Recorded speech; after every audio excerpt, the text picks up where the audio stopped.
Donc ici, on est sur une page de présentation, on va dire une page d'accueil sur laquelle on présente le produit.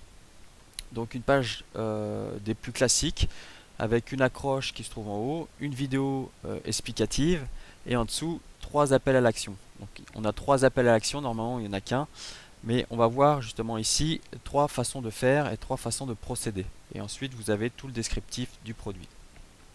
Donc en règle générale, qu'est-ce qu'on fait? Donc on propose un bonus, donc ici c'est découvrir un exemple d'application. On met un bouton à l'appel à l'action, on clique dessus et on voit apparaître un formulaire de capture. Donc là on va mettre un prénom et un email. Et derrière on va avoir une page de remerciement pour l'inscription. Donc souvent on la transforme également en page de vente. Donc là vous voyez c'est vraiment une page brute, elle n'a pas été du tout travaillée parce qu'elle est encore en anglais. Et qu'est-ce qui se passe derrière tout ça? Le prospect Paul qu'on vient d'enregistrer tombe dans une liste d'autorépondeurs. Donc moi j'utilise ActiveCampaign dans cet exemple. Donc on voit bien Paul, on voit son email et puis on voit le nom du formulaire de capture. Donc là c'était le schéma classique.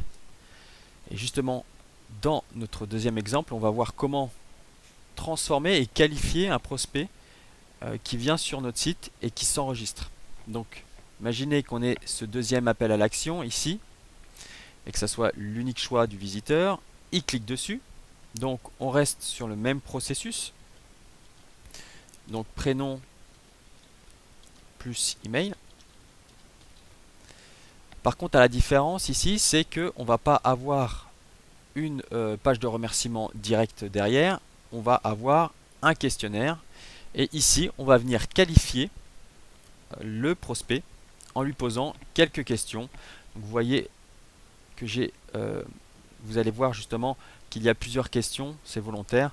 Donc là, on a même des choix multiples. Donc là, ici, c'est incohérent, mais c'était pour vous montrer qu'il est possible de mettre des choix uniques, des choix multiples. On peut mettre également des combos. Mais on verra dans une autre vidéo comment faire et justement tout ce qu'on peut faire avec l'outil. Donc ici, on va mettre de 1 à 5 salariés.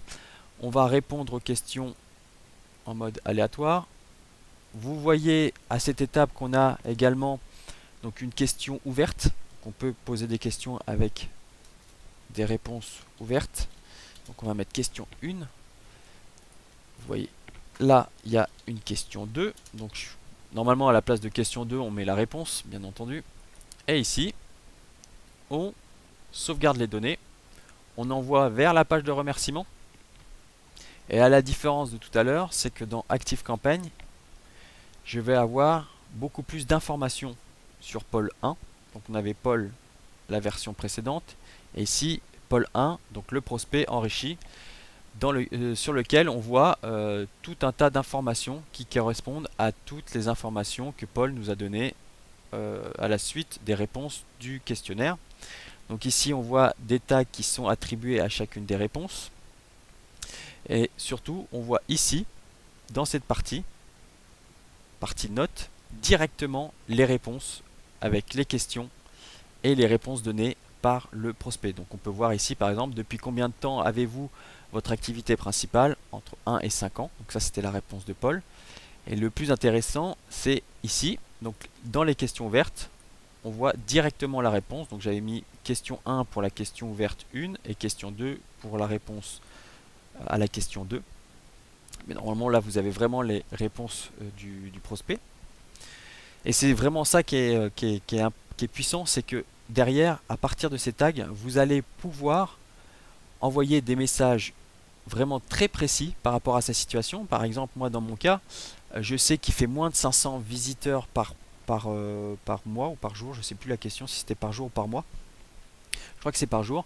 Mais je sais qu'il fait moins de 500 visiteurs par jour, donc je vais lui proposer des produits ou des solutions par rapport à sa situation. Qu'est-ce que je pourrais utiliser d'autre? Oui, par exemple, une information importante. Dans mon audience, j'ai des gens qui ont des activités de vente de produits physiques, j'ai des activités de services, et là, je vois que la personne a répondu qu'il avait une activité dans les infoproduits. Donc, je ne vais pas lui parler ni de dropshipping, ni de prestation de service, je vais lui parler de choses qui vont l'intéresser et notamment des choses sur tout ce qui est infoproduit. Et à partir de là, vous pourrez ensuite l'orienter vers des produits qui s'adaptent vraiment à sa situation. Donc le dernier cas que je voulais vous montrer, c'est une petite subtilité qui a quand même son importance. C'est qu'on va se retrouver dans la situation, dans la dernière situation. Si la page veut bien se charger, donc voilà, c'est fait. La dernière situation, donc c'est le dernier appel à l'action. Quand on clique ici, au lieu d'avoir directement le formulaire se trouvera à la fin.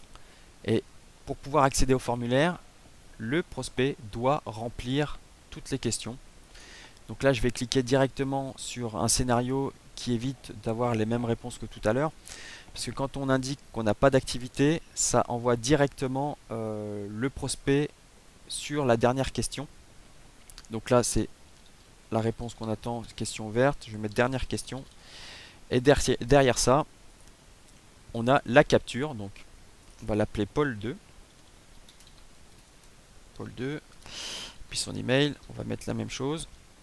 Puis vous voyez une petite subtilité que j'ai rajoutée, c'est qu'on peut aussi lui demander une réponse par rapport à une question ouverte.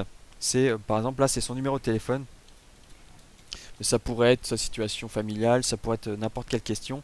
Et vous allez voir qu'on va pouvoir la récupérer dans ActiveCampaign, que ce soit ActiveCampaign ou un autre autorépondeur. Donc là, quand on fait prendre contact, on voit qu'on tombe sur une page de remerciement.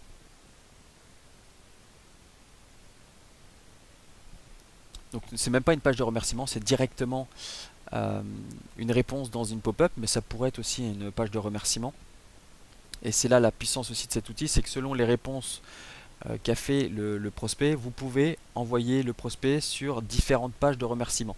Donc si par exemple à la question quelle est votre situation actuelle, si la personne m'indique qu'il n'a pas d'activité, je peux l'envoyer vers une page de remerciement qui lui propose un produit justement pour lancer une activité. S'il m'indique qu'il a une activité depuis 5 ans ou plus, je vais l'envoyer sur un produit pour les entreprises matures. Donc ça, c'est vraiment la puissance de cette segmentation, c'est qu'on va pouvoir vraiment présenter les produits et les solutions par rapport aux critères que le prospect a remplis. Et donc là, on va voir ce qui s'est passé pour Paul 2. Donc si on revient en arrière, donc dans la liste de prospects,